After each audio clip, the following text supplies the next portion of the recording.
Hey there! I'm author Sarah A. Chrisman, and recently the historic Concordia neighborhood of Milwaukee sponsored my husband Gabriel and I to go up there and give a program on Victorian Innovations.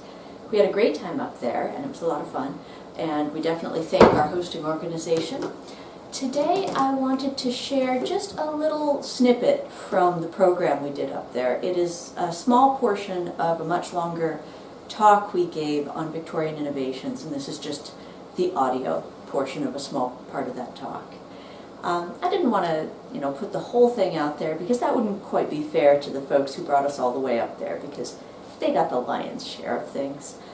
If you'd like us to do a program in your neighborhood, you can find the information on contacting us about that on our website, thisvictorianlife.com. Otherwise, just enjoy this little taste of the program we gave on Victorian Innovations. As a human scale technology. There were no black boxes. Today we have technologies where there's a little black box that somehow does magic and no one knows how it works. Victorian technology, you could always see exactly how it was working. Now, the technology that was being used in the outer world was bigger, tended to be physically bigger, but the stuff in the household was just as important, and it all operated on the same principles.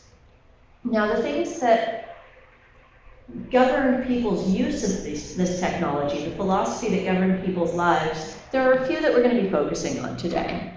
There is a wonderful quote by a philosopher named William Morris who said, "Have nothing in your houses you do not know to be beautiful or feel to be, or you do not feel to be beautiful or know to be useful." The implication is preferably both. There is the philosophy of send not for a hatchet to break open an egg. So this is the idea of appropriate technology. Don't use bigger, more expensive technology if a simpler, cheaper one will work. And there's also the goal of constant self-improvement. It was very important to people in the 19th century. There were other philosophies in people's lives. There was the importance of religion and a lot of other things that people used to govern their lives, but these are what we're going to be focusing on today. And as we go through the slideshow, I'd like you to ask yourselves how what you're seeing in each slide is represented by these philosophies and how they tie in. Now, the inner world was the woman's world. This was the domestic sphere. This is the feminine and more reflective sphere, where women ruled the roost. Every woman was a queen in her own household.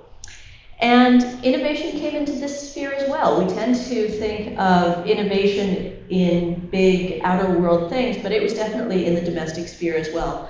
On the left, you see a silk making factory. So what's happening is that these innovations and improvements in technology are making things that had been luxuries, they're now available to everyone because they're becoming cheaper and more widely available. So whereas in the 18th century, to own a silk dress, you had to be a high noblewoman or a very rich merchant's wife, by the end of the 19th century, you could have more modest means and still have a silk dress, or at least a silk petticoat. And also on the right, we see corsets. And so this is an entire factory of corsets. And you can see even the women who are making them are wearing corsets as well. So these are becoming cheaper and more available. How cheap were they? This is a picture from the Sears and Roebuck catalog where we have a corset advertised for 50 cents. Now this is a time at which a dozen eggs cost a quarter. So you have a corset that costs the same price as 2 dozen eggs. So everyone could have one. And there were some available that were marketed specifically towards working women. There was the Pretty Housemaid corset, is my personal favorite. Actually, the one I'm wearing now is a Pretty Housemaid's corset. And you could have a separate corset for tennis. You could have a separate corset for riding horses, a separate one for fencing. I love this picture of the Vassar College fencing team. You could have one for cycling. You could have one for golf. Roller skating, I love this. So the wider roller skates, the sort that I broke my arm on in the 1980s, those were an 1880s innovation. And then in the 1890s, we get the first inline skates, which you're seeing on the right there. Okay, now beyond just clothing, if you didn't want to buy pre-made clothing, which was becoming ever more present, ever more available, ever cheaper and cheaper, you could also buy your own sewing machine. And In 1853, the Singer Company came up with the first sewing machines that they were selling for $100 each. And by that time, they were already the world's biggest sewing machine. And by just a few years later, 1856, they're selling sewing machines on an installment plan. And this means that even if you couldn't afford a sewing machine up front, you could pay month to month. And so this became more and more available to everyone. Down on the bottom picture, what we see is, this is a woman from the Clallam tribe from Washington State, so far west. And you see her nomadic cedar bark dwelling, and yet you also see her sewing machine. So this is technology that's coming into all walks of life and is becoming completely ubiquitous. Also, you have factory-made things like lace. Now, before the invention of machine-made lace, handmade lace was a very high luxury because it was so expensive.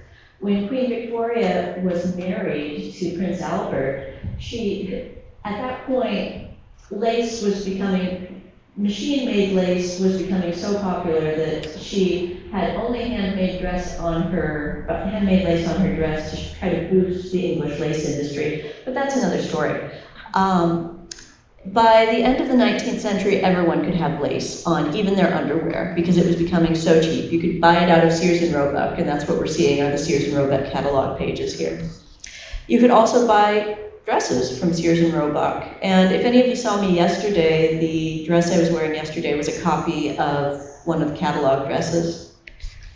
Okay, another big innovation, and this one is huge. Go ahead and show around my pictures of my both ladies. Wood pulp paper. So, paper making started with papyrus in Egypt. Paper making has been around a very long time.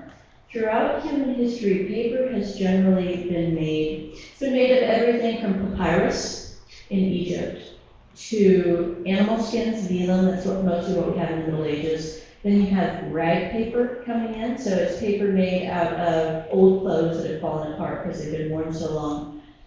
It wasn't until the 19th century that we get paper made out of wood, because that's the point at which, and you see the machinery that was necessary to turn wood pulp into paper. And you can see the men in that picture give you a scale of just how big these machines were. And when they started being able to make paper out of wood, it became radically cheaper and radically more available. Newspapers had been around in the 18th century, but they were sort of unusual because they were expensive. 19th century, when we had all this new cheap paper coming in, everyone can have a daily newspaper if you live in a route where they're delivered every day. Everyone can buy books. This is huge. You don't have to be rich to be literate anymore. Everyone can have books. And this was important not just to the huge literacy level and the huge education level of people because they were studying books on their own, not just important to their lives then, it's important to us in understanding their lives. Because these books that they left behind are the best source we have for hearing their voices, for really getting into their world and really hearing their innermost thoughts. The way to have a conversation with someone who lived 120, 130 years ago is to read the words that they wrote down themselves. Each book is like a letter from the past, and each book is a time machine, and I just love that. And we're able to read the books and magazines that they were leaving behind and understand them a lot better, and understand ourselves a lot better, because only a great fool will see something being done over and over and over again and failing, and do the exact same thing that everyone else has failed at in the exact same way. Because they help us learn mistakes that have been made and do things a little better. And it's a way to access their lives. Okay, another reason paper was important is that it made a lot of disposable or semi-disposable products available. So in some of the Sherlock Holmes stories, he's writing notes on his shirt cuffs because the shirt cuffs are paper at that point. They can just be thrown away when he's done with them. Can the ladies think of a paper product which has radically changed women's lives? Oh, come on, my last audience, when I practiced this program, the ladies had it right away. A paper product that has radically changed women's lives. Every month. Pads. Yes. Whereas before, women had to sew their own sanitary napkins, now you could buy disposable ones. And so that was a big innovation in women's lives. You had disposable sanitary napkins. Which brings me to, it's kind of the same part of the house. You also have a lot of innovations going on in indoor plumbing.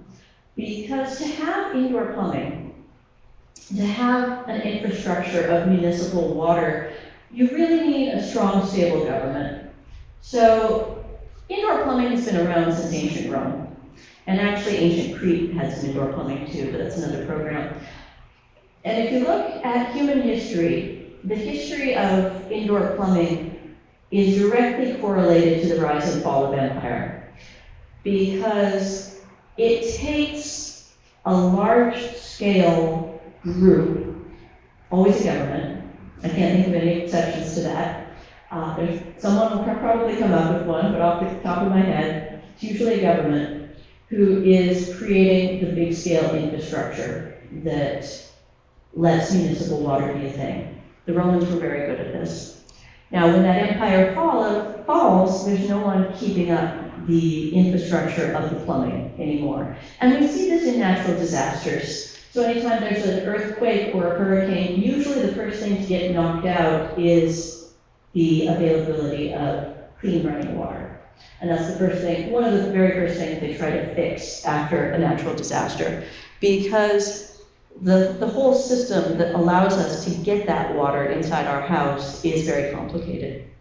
Now, when you have, in the 19th century, a lot of governments becoming very stable, then they're no longer having to spend all of their time saying, okay, the neighboring country is trying to come in and steal all our food and kill all our citizens. They don't have to deal with that as much anymore, because they're more stable. Now they can spend time on developing really useful infrastructure for plumbing. By 1853, Boston already had more than 27,000 plumbing fixtures, and that included 2,500 water closets. This is a picture of an 1897 bathroom that was being advertised in Scribner's. I would like this bathroom, honestly. We've got the beautiful tub and the shower, and the basin. You've got all the bells and whistles. Flush toilet, of course. And so, raise your hands if you would like this bathroom too. I sure would.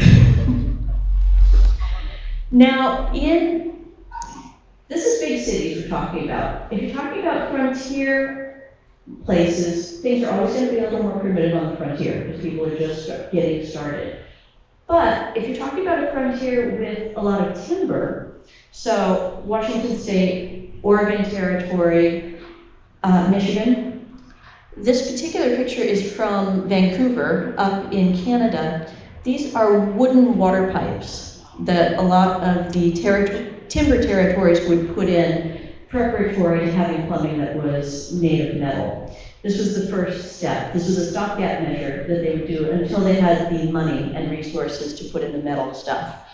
People still, even though they were just getting started, they still wanted plumbing, and this was one way to do it.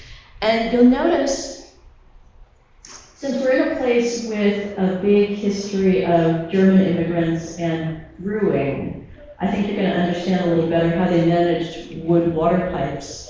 This is the same craftsmanship that went into making barrels.